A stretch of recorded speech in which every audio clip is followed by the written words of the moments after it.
Okay, let's dive right into the third quarter for United Airlines, UAL. It's a really interesting picture.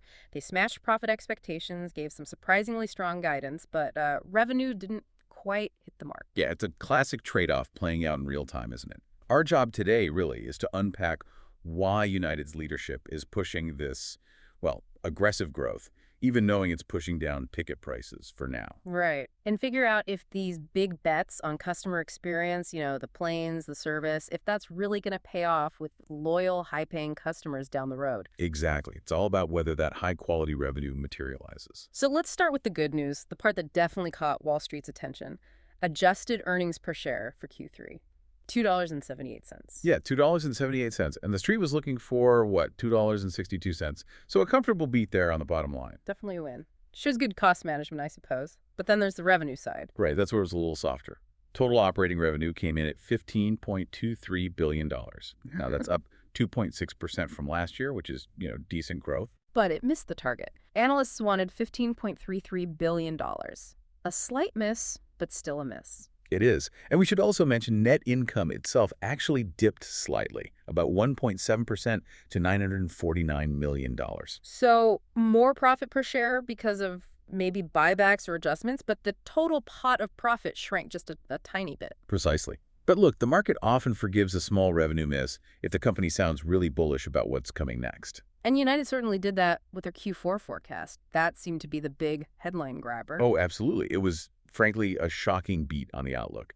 They're guiding for adjusted earnings between $3 and $3.50 a share for the fourth quarter. 3 to 350 when analysts were down at what, $2.86? Exactly. $2.86 was the consensus. So that midpoint, $3.25, that's sending a really strong signal. What does that signal mean for the whole year then? They had guidance for the full year, right? It suggests they're pretty confident they'll hit the upper end of their full year target. Remember, they adjusted that down earlier, but it's still between $9 and $11 a share. So hitting $3.25 in Q4 puts them squarely on track for that $11 mark, maybe even slightly above. They're basically telling investors, yeah, Q3 revenue is soft, but hold on, the strategy is working. Okay, so if the future looks bright, why the revenue wobble now?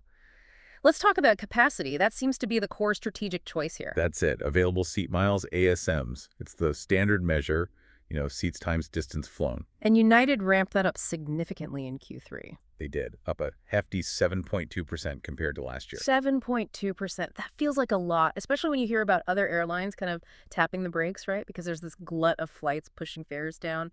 It is a lot. They are deliberately going against the grain here. Yeah. While rivals are worried about too many seats chasing too few dollars, United is adding more seats. And that leads directly to the pressure point, doesn't it? The unit revenue. Exactly. You flood the market with seats, something's got to give on price to fill them.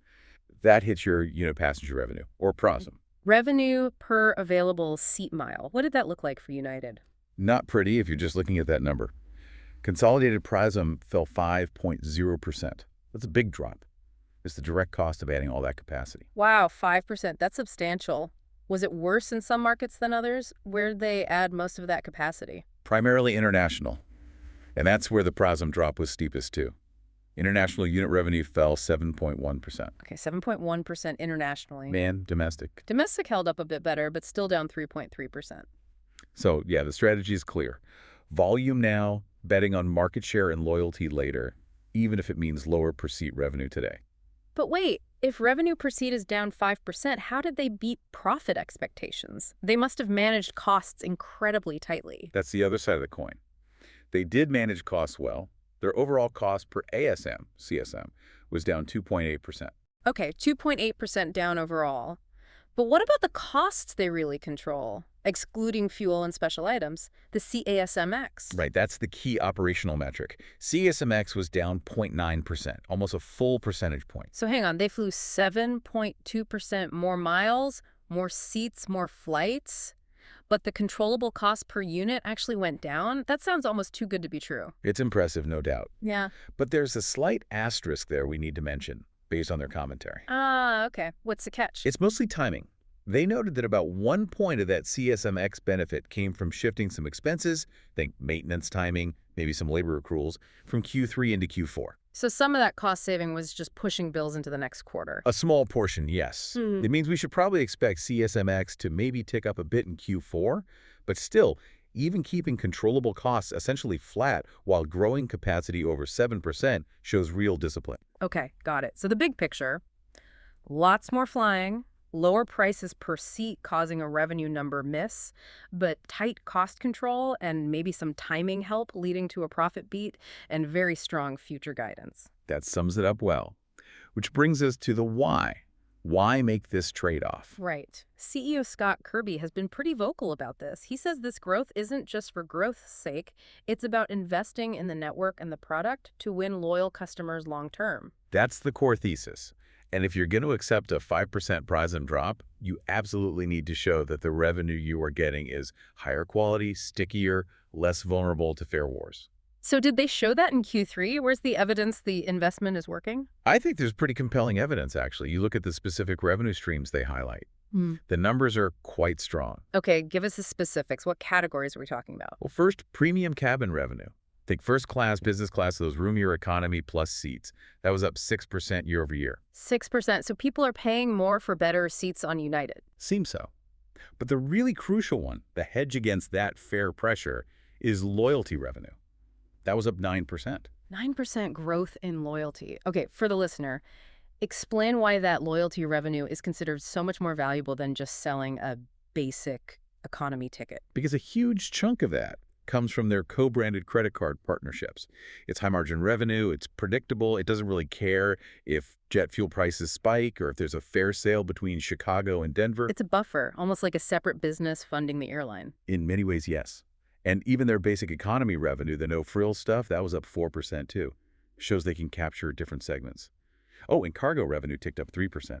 So if loyalty is growing 9%, that seems to validate the huge sums they're spending on the passenger experience, right? It's not small changes. Not at all. We're talking over $1 billion spent just this year on customer projects, and they flagged another $1 billion planned for 2026. What are the big ticket items there? The most talked about is probably installing Starlink Wi-Fi, and crucially, making it free for Mileage Plus members. And remember, joining Mileage Plus is free. That's a big deal. Removing the Wi-Fi fee is huge for frequent flyers. It really is. Plus, they're putting seatback screens on more planes, investing 25% more in food and beverages. Little things, maybe, but they add up. Yeah, better snacks or a slightly nicer meal makes a difference when you're stuck on a plane for hours. Those details build loyalty just as much as the network, I think. And they have data showing it's working.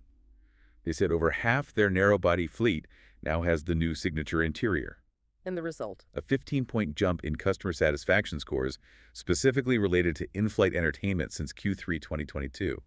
So passengers are noticing and appreciating the upgrades. But you know, the best Wi-Fi and fanciest snacks don't matter much if your flight gets canceled or is massively delayed. Reliability is key, too. Absolutely. And operationally, United had a very strong quarter, which is crucial for that loyalty play. They flew their biggest summer schedule ever on mainline jets, almost 3,000 daily flights. Wow, biggest ever. How did they handle that volume? Exceptionally well, according to their numbers. They hit their lowest Q3 cancel rate ever, their highest completion factor ever. Highest completion factor means the lowest percentage of canceled flights. Correct. And even their Newark hub, which historically has, let's say, operational challenges, had its best summer performance on record. Getting people where they need to go on time, that's maybe the ultimate premium feature. That operational strength is essential if they want to be this dominant global carrier, especially across the Atlantic. Right. They're the largest carrier between the U.S. and Europe now, planning service to 46 European cities next year. And looking at the new destinations they're adding, it's not just major hubs. You see places like Greenland, Mongolia, and for 2026, Split in Croatia, Glasgow, Santiago de Compostela in Spain, Bari in Italy. It feels targeted, doesn't it? Yeah. Aiming for those premium leisure travelers, people looking for unique experiences, maybe willing to pay a bit more for direct access on a reliable airline with a good product. Yeah. It fits the strategy. Okay, so they're investing heavily in planes, service, network, and operations.